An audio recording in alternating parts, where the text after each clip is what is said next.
சொத்திற்காக சித்தப்பாவை கொலை செய்து கிணற்றில் வீசி சென்ற அண்ணன் மகனை போலீசார் கைது செய்தனர்.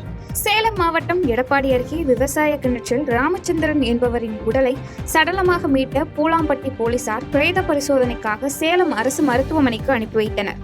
இந்த நிலையில் ராமச்சந்திரனின் அக்கா பொன்னுத்தாயி தம்பியின் மரணத்தில் மர்மம் இருப்பதாக பூலாம்பட்டி காவல் நிலையத்தில் புகார் அளித்ததை தொடர்ந்து போலீசார் தீவிர விசாரணை மேற்கொண்ட போது ராமச்சந்திரனின் அண்ணன் மகன் பிரகாஷ் 2 ஏக்கர் 40 சென்ட் நிலத்திற்காக சித்தப்பாவை கம்பியால் அடித்து கொலை செய்து கிணற்றில் வீசி சென்றது தெரியவந்தது.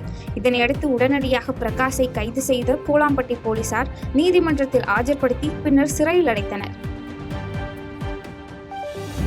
தகவல் அறியும் உரிமை சட்டத்தின் கீழ் தென் மாவட்டங்களில் SC/ST கடந்த ஆண்டுகளில் 3041 வழக்குகள் பதிவானது வேதனைக்குரியதாக உள்ளது என ஆதி திராவிட முன்னேற்ற இயக்க தலைவர் ஜான் விக்டர் தாஸ் தெரிவித்தார்.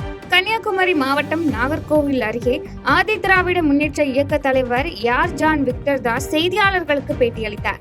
அப்போது பேசிய அவர், தகவல் அறியும் உரிமை சட்டத்தின் கீழ் தென் மாவட்டங்களில் SC/ST கடந்த 4-5 ஆண்டுகளில் 3041 வழக்குகள் பதிவானது வேதனைக்குரியதாக உள்ளது என வேதனை தெரிவித்தார். மேலும் சமூக நீதிக்கான ஆட்சி என்று தமிழக அரசு கூறிக்கொண்டு வருகிறது எனவும், தற்போது இத்தனை வழக்குகளை பார்க்கும்போது சமூக நீதி எங்கே சென்றுள்ளது என்ற கேள்வி எழுந்துள்ளதாகவும் தெரிவித்தார். தொடர்ந்து வருங்காலங்களில் இதுபோன்ற வழக்குகள் குறைவதற்கான நடவடிக்கைகள் அரசாங்கம் எடுக்க வேண்டும் எனவும் தெரிவித்தார். அமேசான் நிறுவனம், கொக்கோ-கோலா உள்ளிட்ட நிறுவனங்களை நாம் புறக்கணிக்க வேண்டும் என இந்து மக்கள் கட்சி தலைவர் அர்ஜுன் சம்பத் தெரிவித்தார்.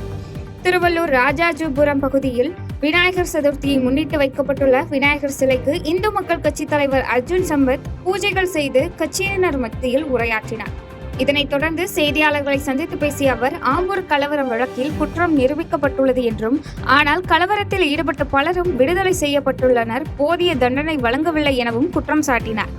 மேலும் பாதிக்கப்பட்ட பெண் காவலர்களுக்கு நீதி கிடைக்க வேண்டும் என்றும், இந்துக்களுக்கு உரிய இழப்பீடு கிடைக்க வேண்டும் என்றும் தெரிவித்தார்.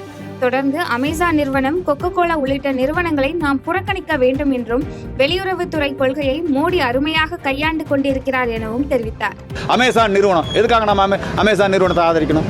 எதுக்காக நம்ம கொக்கோ-கோலாவை ஆதரிக்கணும்? அமெரிக்க நிறுவனங்களை எல்லாம் நாம புறக்கணிக்க ஆரம்பிச்சா எங்க போவான்? தூத்துக்குடி மாவட்டம் எட்டயபுரம் அருகே செயல்பட்டு வந்த பட்டாசு ஆலையில் ஏற்பட்ட வெடி விபத்தில் தொழிலாளி ஒருவர் பரிதாபமாக உயிரிழந்தார். தூத்துக்குடி எட்டயபுரத்தில் உள்ள ஜாஸ்மின் பட்டாசு ஆலையில் பயங்கர வெடி விபத்து ஏற்பட்டது. இதில் உடல் சிதறி பணியில் இருந்த கந்தசாமி என்பவர் உயிரிழந்தார். மேலும் வெடி விபத்தை தொடர்ந்து பட்டாசு வெடித்து வந்ததால் மீட்பு பணியில் சற்று தொய்வு ஏற்பட்டது. வெடி விபத்து காரணமாக விண்ணை முட்டும் அளவுக்கு கரும்புகை சூழ்ந்ததால் பரபரப்பு ஏற்பட்டது. மேலும் தீ விபத்து அருகில் இருந்த கோழி பண்ணைக்கும் பரவியதால் முற்றிலும் எரிந்து சேதமானது. செய்திகளை உடனுக்குடன் தெரிந்து கொள்ள கீழ்கண்ட கேபிள் மற்றும் DTH நெட்வொர்க்குகளில் எம்நாடு செய்தி தொலைக்காட்சியை காணுங்கள். பாதகம் செய்பவரை கண்டால் நாம் பயம் கொள்ளலாகாது பாப்பா.